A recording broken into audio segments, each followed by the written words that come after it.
In the Tomb of the Cybermen, the mood, the sets, atmosphere, soundtrack, costume design, everything comes together in order to ensure one of the most engrossing and engaging black and white Doctor Who serials.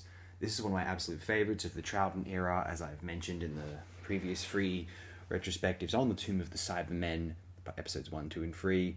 I think this is an extraordinary episode, thoroughly entertaining at every moment.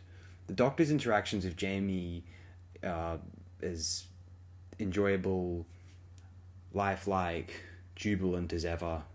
And then him trying to acquaint Victoria with this new life she's embarked upon after the passing of her father in the previous serial, The Evil of the Daleks. Also very...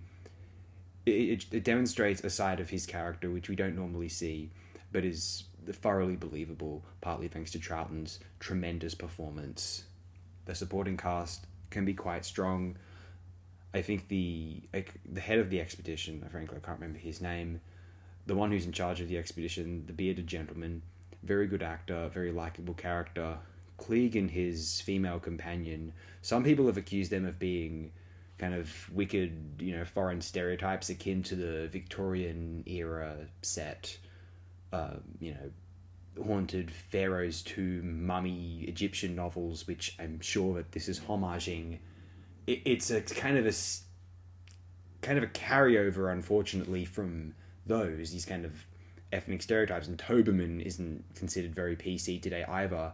I think it doesn't help that in the script it was written that Toberman was meant to be deaf, which is why he appears to have he appears to be, I believe, mentally challenged, although that's just because in the script he was written as deaf, and I suppose this didn't translate in the execution, so he comes across as a more dumb character than he is or was intended to be. Nevertheless, it's the art style of the Cybermen which really sells this for me.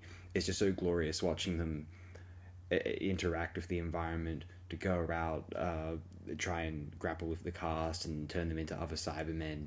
There's little like it in the 1960s, and given that is dependent on the production values of the 1960s, the limitations and the expectations of audiences in order to create something so strange, dreamlike, and bizarre, it's difficult to get this kind of aesthetic afterward. So we have lightning in a bottle, I think, with a serial so interesting, impressionable, impressive as The Tomb of the Cybermen. Thank you everyone who has watched this retrospective, which is just me gushing over and jerking off The Tomb of the Cybermen, essentially. But I'm sure even if you have never viewed this serial before, and I've made it quite clear, I didn't want to put any filters on these videos, but I didn't want to, as a result, speak too long either, because, potential copyright strikes. Understandable. I want to make this as transformative as possible, and the faster that this episode goes, the more transformative, that is, different to the original episode it is. So if you've not seen The Tomb of the Cybermen before, it's probably been all spoiled for you here, more or less, but I like to think you have an understanding of why I find this serial so engaging, entertaining, and lovable. And for those who are already familiar with The Tomb of the Cybermen, I like to think you'll be reminded of just why this has been such a beloved and esteemed serial in the history of Doctor Who.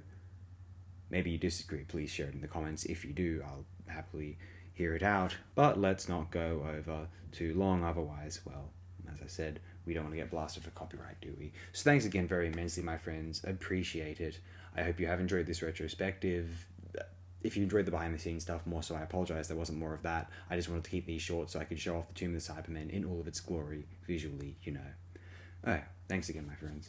Have the best possible day and night you've ever imagined, ever could imagine, ever wanted to imagine.